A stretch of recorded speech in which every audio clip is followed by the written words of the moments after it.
আসসালামু আলাইকুম এনটিভির দর্শকদের স্বাগত জানাচ্ছি। আমি স্পেশাল করেসপন্ডেন্ট জাহিদুর রহমান। দর্শক, আজকে আমাদের অতিথি মিস্টার অনুপ কুমার সরকার, যিনি কনকর্ড গ্রুপের প্রধান বিপণন কর্মকর্তা, পাশাপাশি Bangladesh association of amusement parks and attraction অর্থাৎ বাপা বিনোদন পার্কগুলোর যে সংগঠন, সেই বাপার প্রধান সমন্বয়কারী। আজকে আমরা মুখোমুখি হব তার। আমরা জানবো যে দেশের বিনোদন শিল্পের বর্তমান কি অবস্থা, চ্যালেঞ্জগুলো কি কি এবং ভবিষ্যৎগুলো কি। মিস্টার অনুপ কুমার সরকার, এনটিভির পক্ষ থেকে আপনাকে স্বাগতম। বাজেট ঘোষণা করা হলো, কতটা সহায়ক মনে করছেন এই বাজেটকে? আমাদের যে একটা ভ্যাট ছিল আর কি, যেটা 7.5% ছিল, সেটাকে আসলে 15% করে দেওয়া হয়েছে। সো এটা বিনোদন পার্কের জন্য অবশ্যই সহায়ক নয়। এবং এই যে একটা ভ্যাট বাড়ানো হলো আর কি, এটা আসলে আমরা সরকারের কাছে চেয়েছিলাম যে ভ্যাটটা যেন 7.5% থেকে আরো একটু কমিয়ে যেন 5% করা হয়।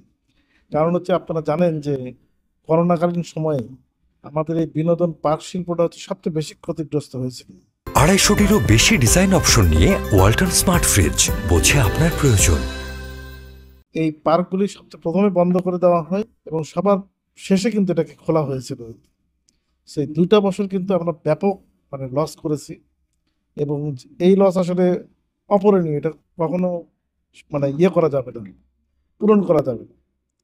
সো আমরা যখন একটু ঘুরে দাঁড়িয়েছি, তখন আমরা সরকারের কাছে অ্যাপিল করেছিলাম আসলে বেসিক্যালি যে সংগঠনের পক্ষ থেকে আমাদের যে পর্যটন মন্ত্রণালয় আছে তাদের মাধ্যমে, যে আমাদের এই যে করোনাকালীন পরে আমরা জাস্ট ঘুরে দাঁড়ানোর চেষ্টা করেছি, ঘোরানোর সময় যে সমস্ত জিনিসগুলো আমার সব নষ্ট হয়ে গেছিল, রাইডস গুলো, সেগুলোকে প্রতিস্থাপন করতে কিন্তু আমাদের অনেক যন্ত্রাংশ কিন্তু বিদেশ থেকে আমাদের মানে আনতে হয়। এবং নতুন নতুন রাইড কিছু কিন্তু আমাদের সংযোজন করতে হয়েছে। যে এটার উপর যে ইম্পোর্ট ট্যাক্স আছে এবং যে টিকিটের উপর যে ভ্যাটটা ধার্য করা ছিল আর কি, সেটা যেন একটা সহনীয় পর্যায়ে আসে।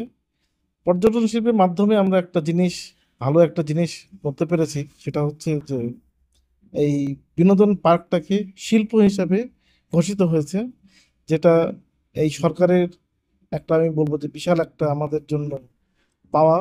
এটা আমরা পেয়েছি। কিন্তু শিল্পের যে সমস্ত বেনিফিটগুলো আছে, সেই বেনিফিটগুলো আমরা আজও পাইনি। 1 বছর হতে চললো যে এই বিনোদন খাতটাকে শিল্প হিসাবে স্বীকৃতি দেওয়ার পরেও আমরা কোনো ধরনের শিল্পের বেনিফিট পাইনি। শিল্পের যদি বেনিফিট পেতাম, তাহলে আমাদের ইম্পোর্ট ডিউটি অনেক কমে যেত, আমাদের ইনকাম ট্যাক্স কমতো, আমাদের ভ্যাট কমতো, এবং বিদ্যুৎ সংযোগ, গ্যাস সংযোগ যেটাই আছেন সব শিল্প হাতে হতো। কিন্তু এটা কোনোটাই পাইনি। তারপরে আমরা এটা আবার নিয়ে আমরা জানিয়েছি, মিটিং করেছি, তাদের সাথে ওনারা আশ্বাস দিয়েছেন যে এই বিষয়ে তারা দেখবেন আর কি। বাট এইবার বাজেটে আমরা আসলে একটু মর্মাহত যে ভ্যাটটাকে ডবল করে দেওয়া হয়েছে। যেটা আমরা আসলে, এখন জানেন যে দেশের ইনফ্লেশন রেটটা অনেক হাই। মানুষের যে বেসিক নিড গুলো যেটা আছে সেটা পূরণ করতে অনেক বিনোদন, যদিও তার একটা অংশ, বিনোদন ছাড়া মানুষ এখন চলতে পারে না। বাট বিনোদন করতে গেলেও তো মানুষকে আগে তাদের বেসিক নিড গুলো আগে ফুলফিল করে তারপরে কিন্তু এখানে আসে আর কি। সো এখানে যদি আপনি দেখেন যে আপনার টিকিটের মূল্য বেড়ে গেছে, তখন তো দেখবেন যে আরো এখানে আমাদের দর্শনার্থী কোনো একটা বড় চাপ হবে। সেজন্য আমরা কিন্তু কোনো এন্ট্রি ফি আমরা হারাইনি। বাট হয়তো আমাদের কিছুদিনের মধ্যে বাড়াতে হতে পারে, বিকজ কোনো ব্যবসায়িক অর্গানাইজেশনে কিন্তু লসে রান করাটা কেউ চায় না আর কি। বাট এখন কিছু বাধ্য হয়ে কিছু সময়ের জন্য হয়তো আমাদেরকে এই লস কিছুটা হলেও আমাদের স্বীকার করে নিতে হবে। তারপরেও আমরা মানে কি বলবো, সরকার প্রধান এবং হচ্ছে যে যারা কনসার্ন বডি আছেন, ওনাদের কাছে আমরা অনেক চিঠিপত্র দিয়েছি আর কি, যে এটাকে কনসিডার করার জন্য, যেন এই শিল্পটা ঘুরে দাঁড়াতে পারে। সরকার তো নানা রকম শিল্প সহায়ক ভূমিকা নেয় এবং প্রণোদনাও থাকে শিল্পের বিকাশের জন্য। আপনি বলছিলেন যে বিনোদন খাতকে শিল্পের মর্যাদা দেওয়া হয়েছে। আপনারা আর কি কি সুযোগ চাইছেন সরকারের কাছে? শিল্প ঘোষিত যে সমস্ত বেনিফিট গুলো আছে, সেগুলো পেলেই কিন্তু আমাদের আর কোনো কিছু চাহিদা নেই। আজকে বাংলাদেশে কিন্তু ছোট বড় মিলে প্রায় 300টা পার্ক আছে। তো অনেক সময় দেখবেন যে এই ভ্যাট ট্যাক্স, তারপরে ইম্পোর্ট ডিউটি, এসবের জন্য মানুষ হয়তো লোকাল মেড কিছু দিয়ে চেষ্টা করে একটা পার্ক বানানোর জন্য, বাট বিশ্ব তো এখন অনেক এগিয়ে গেছে, আপনি জানেন। আপনার যদি ভালো ভালো যদি রাইড না থাকে, আপনার এখানে ভালো যন্ত্রাংশ মানসম্পন্ন কোয়ালিটিফুল যদি জিনিস না থাকে, তাহলে এটা কিন্তু মানে সবার জন্যই খারাপ আর কি। দর্শনার্থীর জন্য খারাপ এবং যারা ব্যবসা করে তাদের জন্য খারাপ। আমরা যেরকম এখানে যদি আপনি আজকে ফ্যান্টাসি বসে আছি, আমরা এখানে দেখবেন যে আমরা কিন্তু সব বিদেশি রাইড আমরা এখানে এনে ইনস্টল করেছি। কি জন্য? বিকজ একটা হচ্ছে যে আমরা we try always to maintain the quality. So একটা যদি রাইডস এর কোয়ালিটি যদি ভালো না হয় এবং একটা সেফটি ইস্যুস থাকে, এই সমস্ত দিনগুলো মানে দিকগুলো বিবেচনা করে কিন্তু আমরা এমনি কোনো ইনফিরিয়র রাইড আমরা এখানে লাগাতে পারি না। সো এগুলো আনতে গেলে কিন্তু আসলে দেখবেন যে আপনার 60-70, কোনো সময় 75% পর্যন্ত হচ্ছে আপনার ইম্পোর্ট ডিউটি দিতে হয়। সো আপনি যদি আজকে একটা রাইড 2 কোটি টাকাতে কেনেন, আরো মনে করেন 1.5 কোটি টাকা আপনার ট্যাক্স দিতে হবে। সো এটা কিন্তু আসলে খুব একটা ফিজিবল করা সম্ভব হয় না। সো এই জন্যই মানে যখন নতুন নতুন কিছু পার্ক করে আমাদের কাছে বাপার কাছে অনেকেই বলে যে প্রথম যে রাইডগুলো আমরা আনবো সেটা যদি একটু ইম্পোর্ট ডিউটিটাকে যদি কমিয়ে লেটস সে 1%, 2%, 5% এর মধ্যে রেখে আনার যদি সুযোগ দেওয়া হতো, তাহলে কিন্তু আরো এই শিল্পটা মানে বাড়তো। এই শিল্প বাড়লে কিন্তু দুটো অ্যাডভান্টেজ আছে, একটা হচ্ছে গভর্নমেন্ট যেরকম রেভিনিউ পায়, প্লাস সবচেয়ে মোস্ট ইম্পর্টেন্ট যেটা যেটা বর্তমান সরকার এখন সবচেয়ে ইম্পর্টেন্স দিচ্ছেন, কর্মসংস্থান। একটা পার্কে কিন্তু শয়ে শয়ে লোকের কিন্তু কর্মসংস্থান হয়। এই কর্মসংস্থান কিন্তু শুধু এখানে যারা চাকরি করে তাদের জন্য না, এর পাশাপাশি কিন্তু অনেকগুলো ইন্ডাস্ট্রি গড়ে ওঠে, তাদের জন্য কিন্তু এটা খুব বেনিফিশিয়াল। ফ্যান্টাসি কিংডম, আপনি দীর্ঘদিন নেপথ্য থেকে এই পার্কটাকে একটা অনন্য পর্যায়ে নিয়ে এসেছেন। আপনাদের এখন ব্যবসার পরিবেশ কতটা অনুকূলে রয়েছে? আমরা যদি এইখানে আমাদের যে শিল্প ঘোষিত যেরকম গ্যাসের কথা বলছিলাম, যদি আমরা গ্যাসটা যদি ঠিকমতো এখানে পেতাম, তাহলে কিন্তু আমাদের অনেক সাশ্রয়ী হতো আর কি। বিদ্যুৎ যদি শিল্প রেটে পেতাম, অনেক সাশ্রয়ী হতো। এখন যে ব্যবসা আমরা করছি আর কি, ফ্যান্টাসি কিংডমে আমরা অনেকদিন ধরে আমি কাজ করছি। সো এখানে এখন যে সবচেয়ে বেশি অন্তরায়গুলো হচ্ছে আপনার সবচেয়ে রোডটা, উত্তরা থেকে আমাদের এই বাইপাইল পর্যন্ত এই রাস্তার যে অবস্থা, এটা আসলে খুবই খারাপ। মানে এখানে যেখানে আপনার 40 মিনিট আগে আসতে উত্তরা থেকে এখানে, এখন সেটা লাগতেছে 2 ঘন্টা 2.5 ঘন্টা। এবং তারপরেও দেখবেন যে মানে আমাদের এখানকার লোকজনও তো ঢাকায় থাকে, তাদের যাওয়া আসা অনেক কষ্ট হচ্ছে। ভিজিটরও কিন্তু মানে অনেক ফল করে গেছে এই একটাই কারণে, রাস্তার জন্য। এরপরে আপনি দেখবেন যে এখন তো জিনিসপত্রের দামও অনেক। আমি ইচ্ছা করলেই কিন্তু মানে একটা ফুডের প্রাইস আমি অনেক বাড়ায় দিতে পারি না, বিকজ এখানে যারা দর্শনার্থী আসে তারা তো ফ্যামিলি সহ আসে। তো ফ্যামিলি সহ আসলে একটা ফ্যামিলি কথা চিন্তা করে যে হ্যাঁ 4-5 হাজার টাকা খরচ করলে মোটামুটি যারা অ্যাফোর্ড করতে পারে তারা মোটামুটি সবকিছু যেন নিয়ে এখান থেকে যেতে পারে খেয়ে দিয়ে। এখন যদি ফুডে যদি আমি 1,000 টাকা, 1,500 টাকা, 1,200 টাকা, 900 টাকা যদি করে দিই, তাহলে কিন্তু মানে আপনার আমাদেরও ব্যবসা হবে না, ভিজিটরদের জন্য কিন্তু মানে এটা একটা বড় একটা বাধা হয়ে দাঁড়াবে যে এত টাকা ফুড। আসলে যদি দেখেন যে আজকে ফুডের দাম যেখানে গেছে, মাছ মাংসের দাম যেখানে গেছে, আমরা কিন্তু ফুডের দাম প্রায় আজ থেকে 2 বছর আগে যা ছিল মোটামুটি এরকমই আছে। আমরা যদি প্রফিট মার্জিন চিন্তা করতাম যে আরো বেশি প্রফিট করতে হবে, তাহলে কিন্তু ফুডের দাম অনেক হয়ে যেত। সো এখনো মানুষ কিন্তু এখানে আসলে 300 টাকায় ফুড কিনে খেতে পারে আর কি, ভালো মতো মানে পোলাও, বিরিয়ানি, রোস্ট এগুলো কিন্তু নিতে পারে। হ্যাঁ, ব্যবসার ভলিউমটা কিন্তু এখন আমাদের কমে গেছে। কারণ হচ্ছে ভিজিটর যদি আপনার বেশি আসতে না পারে, তাহলে ব্যবসা অটোমেটিক কমবে। আর আপনি যদি খুব অনেক ভিজিটর দাম কমে দিয়ে যদি অনেক ভিজিটর নিয়ে আসলেন, তাহলে কিন্তু আপনার লসও করবে। তো আমাদের একটা মিডল পজিশন আছে। বাট গত বছর পর্যন্ত আমাদের ব্যবসার ট্রেন্ডটা ছিল ভালো। এই বছর কিন্তু আমরা দেখছি যে আমার কাছে মনে হচ্ছে শুধুমাত্র এই একটাই রাস্তার একটা কারণে কারণ আমরা অনেক সাফার করছি। ফ্যান্টাসি কিংডম মাস পিপলের, সাধারণ জনগোষ্ঠীর জন্য কতটা বিনোদন বান্ধব হতে পেরেছে? আমাদের chairman sir SM. Kamaluddin sir উনি বলেছিলেন যে আমাদের একটা ট্যাগলাইন আছে, সব বয়সে সবার জন্য এই বিনোদন পার্কটা। আমরা তখন জিজ্ঞাসা করেছিলাম সবাই কি বিনোদন পার্কে আসতে পারবে, তো বলছে হ্যাঁ। কারণ হচ্ছে আমাদের বিনোদন পার্কের প্রাইসটা কিন্তু খুব বেশি না। আপনি যদি বছরে যদি একবারও আসতে চান, ইউ ক্যান অ্যাফোর্ড। ইভেন যারা একটা দিনমজুর, তারাও যদি দিনে যদি আপনার লেটসে 2 টাকা করে জমায় আর কি, তাহলে কিন্তু বছরে একদিন কিন্তু এসে ঘুরে যেতে পারবে আর কি। ঘুরে যেতে খালি পারবে না, আমাদের যে প্যাকেজগুলো আছে সে সুন্দর মতো হ্যাপি হয়ে এখানে যেতে পারবে। তো এই যে দেখেন, অন্যান্য মানে বিশ্বের যদি অন্যান্য কোনো দেশে যান, এন্ট্রি ফি দেখবেন যে আপনি $90, $80, $70। আমার এখানে কত? আমার এখানে হচ্ছে $5। কিন্তু সেসব দেশের তো জাতীয় আয়ও অনেক বেশি। $5 মানে $500। $500 মানে $5 একটু কম আর কি, $4 মতন এখন। এই $4 কিন্তু একজন 1 বছরে খরচ করার মতন কিন্তু বাংলাদেশের লোকের অভাব নেই। অনেক সময় দেখবেন আন্ডার প্রিভিলেজ যে সমস্ত লোকজন থাকে, তাদেরকে নিয়ে কিন্তু আমরা এখানে অনুষ্ঠান করি। এবং যারা এই সুবিধা বঞ্চিত যে সমস্ত লোকগুলো আছে, প্লাস হচ্ছে হ্যান্ডিক্যাপস যারা লোকজন আছে, তাদেরকে নিয়ে কিন্তু আমরা অনেক প্রোগ্রাম করি। ফ্যান্টাসি কিংডমে কিন্তু বছরে এরকম অনেক প্রোগ্রাম হয়। যে কোনো সংস্থা থেকে জেলা প্রশাসকের মাধ্যমে আমাদের কাছে যদি যোগাযোগ করে, আমরা কিন্তু তাদেরকে এখানে এন্টারটেইন করি।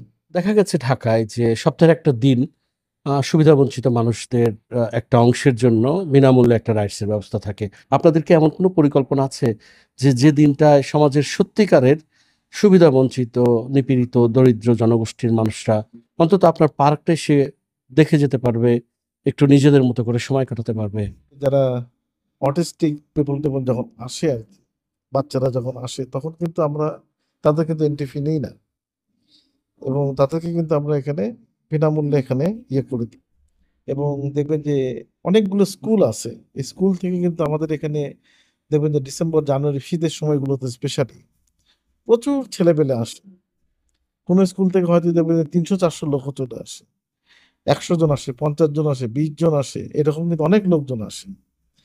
সো এদেরকে কিন্তু আমরা কখনোই মানে এন্ট্রি ফি তো নেওয়ার দূরের কথা, মানে আমরা বরং তাদেরকে দুপুরের খাবারের ব্যবস্থা করে দিই আর কি। আপনি সুবিধাবঞ্চিত মানুষদের কথা বলছিলেন, তারা সংঘবদ্ধ হওয়া, জেলা প্রশাসকের কাছে যাওয়া, তারপরে সেখান থেকে ফ্যান্টাসি কিংডমে আসার সুযোগ নেওয়া, এটা একটু খুব দীর্ঘসূত্রে একটা ব্যবস্থা হয় না? মানে তার তো আসলে ওইরকম এক্সেস থাকে না। যারা নিপীড়িত মানুষ তারা কোথায় জেলা প্রশাসকের কাছে যাবে? মানে সেটাকে আর কিভাবে সহজ করা যায়? জেলা নির্বাহী অফিসে ওনার থেকে আনলেও কিন্তু আমরা এটা অ্যাকসেপ্ট করি আর কি। কারণ কে সুবিধা বঞ্চিত, কে সুবিধা বঞ্চিত না, এটা কিন্তু আমাদের পক্ষে আইডেন্টিফাই করাটা অনেক ডিফিকাল্ট। আপনার পার্কটা তো অনেক পুরনো, আপনারা তরতর করে অগ্রগতির সোপানে যাচ্ছিলেন, নতুন করে আর আপনাদেরকে সেভাবে সম্প্রসারণ হতে দেখা যায়নি। এই কয়টা বছর আমাদের করোনার পর থেকে আমাদের কিন্তু একটু স্পিডটা একটু স্লো হয়ে গেছে। করোনার আগ পর্যন্ত কিন্তু আমরা কিন্তু আগাচ্ছিলাম মানে ভালোই। করোনাতে তো ব্যাপক আমরা আসলে লস করেছি। তবুও বলবো যে মানে কনকর্ড ম্যানেজমেন্ট এখানে কিন্তু কোনো একটা এমপ্লয়ের কিন্তু চাকরি থেকে বিতাড়িত করেনি। 2 বছর মানে কনকর্ড ম্যানেজমেন্ট কিন্তু আমাদেরকে বসে বসে এখানে বেতন দিয়েছে, মানে উইদাউট ডুইং এনিথিং। সো এরকম অর্গানাইজেশন কিন্তু বাংলাদেশে বিরল, খুব কম সংখ্যকই আছে। সো ওই সময় খালি বেতনটাই কিন্তু লস না, আপনার এর পিছনে ব্যাংক লোন থাকে, ব্যাংকের ইন্টারেস্ট থাকে। আমাদের সবচেয়ে বেশি ক্ষতি হয়ে গেছে, রাইডগুলো নষ্ট হয়ে গেছিল। এটার পিছনে আমাদের প্রচুর টাকা মানে ইনভেস্ট করতে হয়েছে, প্রচুর। সো এই টাকাগুলো যখন আমরা ইনভেস্ট করেছি, তখন ওই এক্সপ্যানশনের যে ইয়েটা ছিল, ধারাটা ছিল, সেটা একটু স্তীমিত হয়ে গেছে। সো এখন হয়তো আরো হয়ে যাবে, কারণ আপনি জানেন যে গত ঈদেও আমরা একটা রাইড নিয়ে এসেছি। আমাদের হয়তো আরো 2-4টা রাইড নিয়ে আসার কথা এই বছরই। কিন্তু এই যে ইম্পোর্ট ডিউটি, এটা আমরা এখনো মানে সরকারের কাছে আবেদন করছি। যদি সরকার সদয় হন, তাহলে হয়তো আমরা আরো কিছু রাইড খুব শিগগিরই আপনি দেখতে পাবেন সামনে। বিনোদন শিল্পের এই মুহূর্তে বাধা কোথায় কোথায়? এখন bank interest is very high. Number 2 হচ্ছে আমাদের ট্যাক্স, ভ্যাট, ইম্পোর্ট ডিউটি। আর 3 নম্বরটা হচ্ছে আমাদের ইনফ্রাস্ট্রাকচার। আর এই খাতের সম্ভাবনা আপনি কেমন দেখছেন? এই খাতের সম্ভাবনা হিউজ। ইনভেস্টমেন্টটা যখন করে মানুষ তো এমনি এমনি ইনভেস্টমেন্ট করবে না। যখন আপনি রিটার্ন অন ইনভেস্টমেন্ট চিন্তা করবেন, তখন কিন্তু যদি এইরকম ভ্যাটের রেট থাকে, এরকম ট্যাক্সের রেট থাকে, এরকম যদি এই বিদ্যুৎ জ্বালানি যেটা ইউটিলিটিস যেটা বলি, ইউটিলিটি এখন মনে করেন যে বিদ্যুতের আমরা খুব সাফার করছি এখন এখানে ফ্যান্টাসি কিংডমে। এখানে দেখবেন যে অনেক সময় বিদ্যুৎ থাকে না, জেনারেটর চালাতে হয়। এখানে আমরা গ্যাসের কানেকশনটা এখনো পাইনি। সো এই জিনিসগুলো যদি একটু ওভারকাম করা যেত, এবং সর্বোপরি যেটা ইম্পর্টেন্ট, যাতায়াত ব্যবস্থা। যাতায়াত ব্যবস্থা কিন্তু এটা যদি ডেভেলপ না হয়, তাহলে আপনি যত ইনভেস্ট করেন লাভ হবে না। না, আপনি কিভাবে যুক্ত হলেন কনকর্ড গ্রুপের সাথে? সেই 2001 সালের সেপ্টেম্বর মাসে, 25 সেপ্টেম্বর। সো সেই সময় থেকে আসলে কনকর্ডে আমি মার্কেটিং এর সিনিয়র এক্সিকিউটিভ হিসেবে জয়েন করি সেখানে। তখন আমি এখানে মার্কেটিং টিমের একটা অংশ দেখতাম আর কি, যে যত ধরনের ইভেন্ট এবং আউটডোর অ্যাডভার্টাইজমেন্ট এটা দেখতাম। এর আগে আমি ট্রান্সকম গ্রুপে ছিলাম, সেলসে কাজ করতাম সেলস এক্সিকিউটিভ হিসেবে। তখন আমার ক্যারিয়ারের প্রথম আর কি। এখানে জয়েন করার পরে দেখলাম যে এটা বিনোদন পার্ক, এটা হচ্ছে মার্কেটিং হয়, এটা আসলে আমার জানা ছিল না। সে new industries, very new industry, এত হিউজ ইনভেস্টমেন্ট আমরা দেখি তো, তখন তো আমরা অনেক ছোট, এত ইনভেস্টমেন্ট এত বেশি বুঝতাম না। বাট এটা যেটা মার্কেটিং হয়, এটা যে মার্কেটিং করা যায়, এটা আসলে আমাকে খুব মানে I was very curious about this. এই তারপরে এটা করতে করতে করতে করতে আসলে ফ্যান্টাসি কিংডমের প্রতি একটা মায়া পড়ে গেছে। আজকে আমি এখানে 23 বছর ধরে এখানে কাজ করি, এবং ফ্যান্টাসি কিংডমের পরে আরেকটা পার্ক করা হয়, হেরিটেজ পার্ক। হেরিটেজ পার্কের পরে আরেকটা করি, সেটা হচ্ছে ওয়াটার কিংডম। ওয়াটার কিংডমের পরে চিটাগাঙে আমরা মুভ করি ফাইজ লেক। ফাইজ লেক ওখানে যে আরেকটা ওয়াটার পার্ক করা হয়, সি ওয়ার্ল্ড। এরপরে আমরা বেস ক্যাম্প করি, আরেকটা নতুন আমরা পার্ক বানাচ্ছি নারায়ণগঞ্জে। সো এইভাবে আসলে সময় কেটে যাচ্ছে। কনকর্ড ম্যানেজমেন্টের সাথে আমি অনেকদিন ধরে কাজ করি, এবং অনেক কৃতজ্ঞতা তাদের প্রতি যে তাদের সাথে কাজ করার সুযোগটা হয়েছে আমার। এবং একটা ভালো ম্যানেজমেন্টের সাথে কাজ করা কিন্তু আসলেই ভাগ্যের ব্যাপার। সো আমি সেই ভাগ্যবান। বিগত 23 বছরে আপনি কনকর্ড গ্রুপে জয়েন করার পর থেকে আজকে আপনি শীর্ষ অবস্থানে এসেছেন। এই অবস্থানে আসার মূল রহস্যটা কি? প্রথম দিকে তো অনেক স্ট্রাগল করতে হয়েছে। আপনি জানেন যে যখন ফ্যান্টাসি কিংডম হয়, তখন এখানে একটা ইভেন্ট করতে করতে রাত্রি 2টা 3টা পর্যন্ত বেজে গেছে। বাসায় ফিরতে ফিরতে হয়তো 10টা 11টা 12টার মধ্যে ইভেন্ট শেষ হয়ে গেছে। তারপরে সব আবার এগুলো গুছিয়ে সবকিছু করে অর্গানাইজ করে, তখন তো এগুলো রাস্তাও ছিল না, আপনি জানেন যে খুব মাটির রাস্তা ছিল। সো এগুলো দিয়ে করতে করতে সবসময় 1টা 2টা রাত্রে বেজে যেত। কিন্তু আমরা তো সেই জিনিসটাকে আসলে কাজ হিসাবে নিইনি, মনে করছি যে ইটস মাই রেসপন্সিবিলিটি। এটা নিজের কোম্পানি মনে করে আসলে কাজ করেছি। যেখানে চাকরি করি এই বিষয় নিয়ে আমি কখনোই চিন্তা করি নাই আর কি। সো এটার পিছনে আসলে হ্যাঁ আমরা শ্রমও দিয়েছি। এবং ফ্যান্টাসি কিংডমে আপনি বলবেন যে এখানে আসলে প্রত্যেকটা জিনিস নিয়ে আমার কাজ করার সুযোগ হয়েছে। আমার জানার আগ্রহ ছিল বেশি, যে ইভেন ফুড অ্যান্ড বেভারেজ কিভাবে চলে। আমি তো ফুড অ্যান্ড বেভারেজ যে সম্বন্ধে তেমন কিছু জানতাম না, এখন হয়তো অনেক কিছু শিখেছি।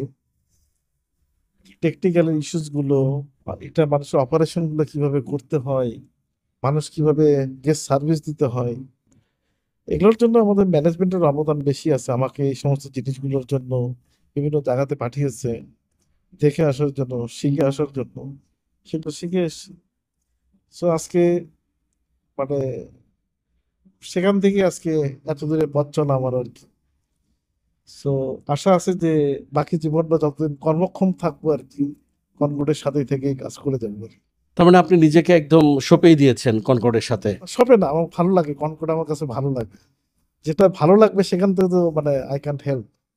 সো এবং এই ইন্ডাস্ট্রিটা আমার কাছে খুব ভালো লাগে, এই যে এত লোকজনের সাথে আপনাদের সাথে মনে করেন যে মেশা হয়, এটা একটা বিশাল জিনিস। আর আমি মানুষের সাথে মিশতে খুব ভালোবাসি। এটা আমার একটা বলবেন যে অভ্যাস বলেন আর বদ অভ্যাস বলেন, বাট মানুষের সাথে কথা বলা, মানুষের সাথে মেশা, বিভিন্ন লোকজনের সাথে চলাফেরা করা, এটা আমার ভালো লাগে। আপনার জন্ম, শৈশব, আপনার পরিবার সম্পর্কে জানতে চাই। আমার জন্ম বগুড়া জেলার একটি গ্রামে আর কি, উপজেলা, যেটা দুপচাচিয়া উপজেলা। গ্রামটার নাম হচ্ছে গয়াবান্ধা। আর ওখান থেকে আমার গ্রামের স্কুলে পড়াশোনা, তারপরে আমি চলে আসি। এরপরে আমি স্কুল কলেজ শেষ করার পরে, বগুড়া থেকে শেষ করার পরে আমি চলে যাই হচ্ছে ব্যাঙ্গালোর ইউনিভার্সিটিতে। সো ওইখানে আমি আমার গ্রাজুয়েশন পোস্ট গ্রাজুয়েশন দুটাই শেষ করি। শেষ করে তারপরে বাংলাদেশে ফিরে আসি। আমার ফ্যামিলিতে আমার আব্বা আছেন, আমার ভাই আছেন, আমার ভাবি আছেন, ভাস্তা ভাতিজি আছে, এবং আমরা থাকি হচ্ছে উত্তরাতে। আমি, আমার ওয়াইফ এবং দুই ছেলে হচ্ছে অনিশ আর অর্ণব। দুইজনে স্কলাস্টিকে পড়ে, একটা এবার ও লেভেল দিল, দোয়া করবেন ওর জন্য। আর ছোটটা ক্লাস 7-এ। গ্রামের একটা স্কুল পড়ুয়া ছেলে আজকে একটা গ্রুপের বিপণনের প্রধান। সে কি কখনো স্বপ্ন দেখেছিল যে সে একদিন এই জায়গাটায় আসবে? জীবনে একটা ভালো কিছু করতে চেয়েছিলাম, এই স্বপ্নটা ছিল, বাট সেই ভালোটা কি সেটা জানা ছিল না। সেই ভালোটা হয়তো এটাই। এনটিভির দর্শকদের জন্য কি বলবেন? এনটিভি তো একটা জনপ্রিয় একটা টেলিভিশন। সো এনটিভির দর্শকদের জন্য বলবো যে বিনোদন পার্কে ঘুরতে আসবেন সবাই। বিনোদন মানুষের জীবনে প্রয়োজন আছে। বিনোদন ছাড়া আসলে, বিনোদন মানে বলবো যে সুস্থ বিনোদন, ফ্যান্টাসি কিংডমের মতন জায়গা, আপনারা ঘুরতে আসবেন, ভালো লাগবে। দর্শকরা তো একটু মনেও করতে পারে যে আপনারা এত মানুষের জন্য এত কিছু করেন, দর্শকরা তাদের জন্য কি কিছু করার আছে আপনার? হ্যাঁ, দর্শকরা তো ডেফিনেটলি, যদি এনটিভির কর্তৃপক্ষের মাধ্যমেও যদি কিছু আসে আমরা সেটাও দেখবো। আর দর্শকদের তো আমরা বিভিন্ন সময় বিভিন্ন ধরনের ছাড় দিয়েই থাকি। তারপরেও স্পেশালি যদি এনটিভির মাধ্যমে যদি কেউ আসে, আমরা সেটা ডেফিনেটলি বিবেচনা রাখবো। দর্শক, এতক্ষণ আমাদের সঙ্গে ছিলেন কনকর্ড গ্রুপের প্রধান বিপণন কর্মকর্তা অনুপ কুমার সরকার। আপনারা শুনলেন তার কাছে বাংলাদেশের বিনোদন খাত অর্থাৎ বিনোদন শিল্পের সমস্যা এবং সম্ভাবনার কথা। নিশ্চয়ই আগামীতে নতুন কোনো অতিথি নিয়ে হাজির হব আপনাদের সামনে। ততক্ষণ পর্যন্ত সবাই ভালো থাকবেন, সুস্থ থাকবেন, এনটিভির সঙ্গেই থাকবেন। আল্লাহ হাফেজ।